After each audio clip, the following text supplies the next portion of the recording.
But President Mahama has been saying a number of things. One that caught my attention is the fact that preventive measures remain supreme. Now, here in Ghana, we hear that some 9 Sierra Leonean miners are reported to have entered this country without going through screening. The question is, how could such a thing happen?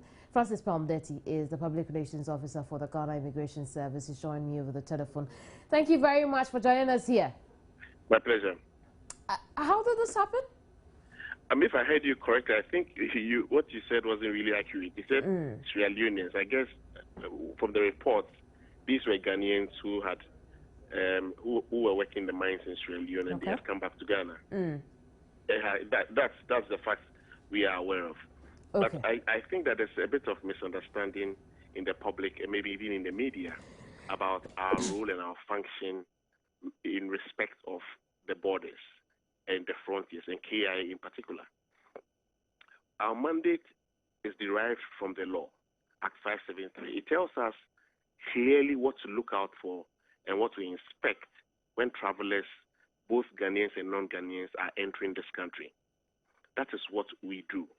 When it comes to prohibited immigrants, for instance, persons who we are not allowed by law to admit, Ghanaians are not part of that category.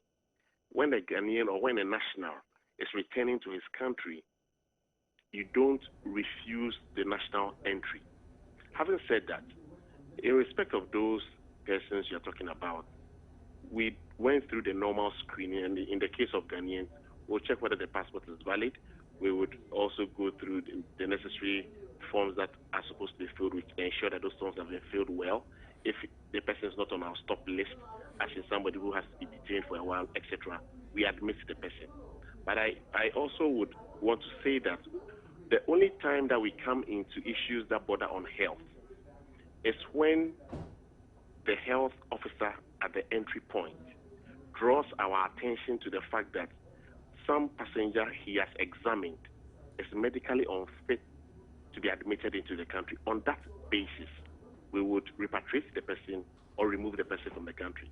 The second scenario is where a traveler refuses to submit to medical screening when it is required. The health official would inform the immigration authority that this person is refusing to submit for this screening, and on that basis, we remove the person from the country. That is the only time that we interface with the health authorities.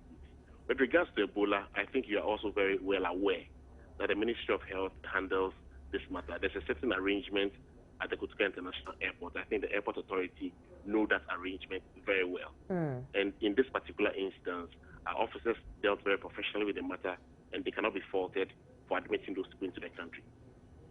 I see, but it comes across as a bother when the report says that these particular 9 Ghanaian miners returning from Sierra Leone did not go through the usual screening. Yes, it's true that the immigration service may not have had, reason to stop them or repatriate them or remove them, like you've said.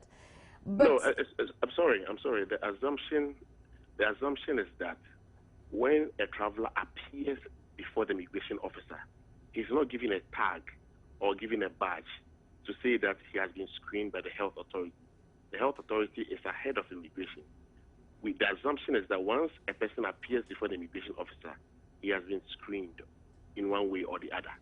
So for us, we are not now going to say, have you been screened? Have you been checked? That's not our duty.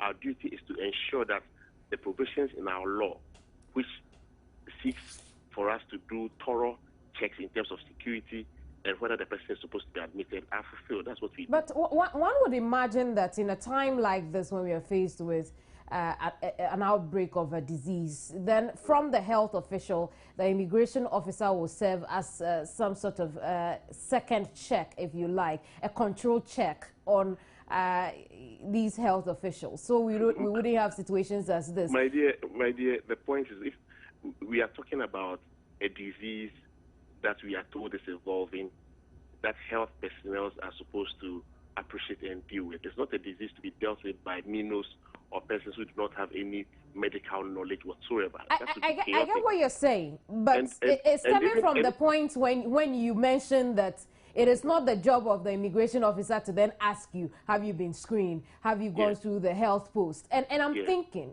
one would imagine that in times like this, it's all right. It just makes sense for the immigration officer to serve as a control on the health officials at the country's entry points and ask whoever is coming into the country, have you been screened? Oh, you're saying that we as immigration should serve as a control on the health aspects at the entry point. Is that what you're suggesting?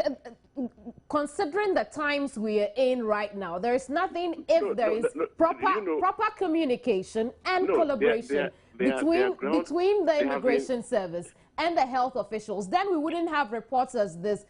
As having some people enter the country without screening, and then the immigration service tells us that it is not our job. We don't have the know-how to be able to tell whether this person has been screened or not. And then you tell me that you can't even ask the simple question of have you been screened because it's not part of your job. Please, it's also very important to know arrangements that have been put in place, and those arrangements are followed. If you are suggesting to us that in spite of those arrangements we should do X, Y, Z, then that is a different matter. But when clear standing agreements have been made with stakeholders at the respective entry points, or KIA in particular, what you are saying is a new suggestion that you want us to take on board. If that's a suggestion, we'll consider it. But I'm saying that following the standard operating procedures in place in respect of Ebola, our officers did what they had to do.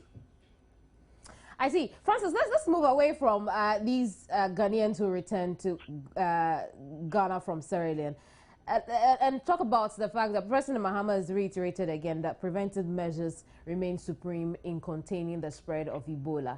Again, at our entry points, what would be your assessment? Since the last time we spoke and we talked about the fact that we were not ready at all, it's been several weeks after that. What would be your fresh assessment of the situation at our entry points? I'm sorry, but I can't speak to those issues because there's one doctor who is in charge of issues related to Ebola and its officials, etc. I'm sure. Francis, let me put it this way: are your men safe at our entry points? We have provided them, quite a number of them, with protective gear.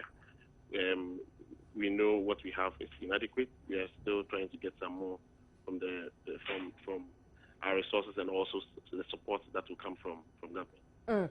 Is that an improvement on what we had some weeks back? Come again? I'm saying, is that an improvement on what we had some weeks back?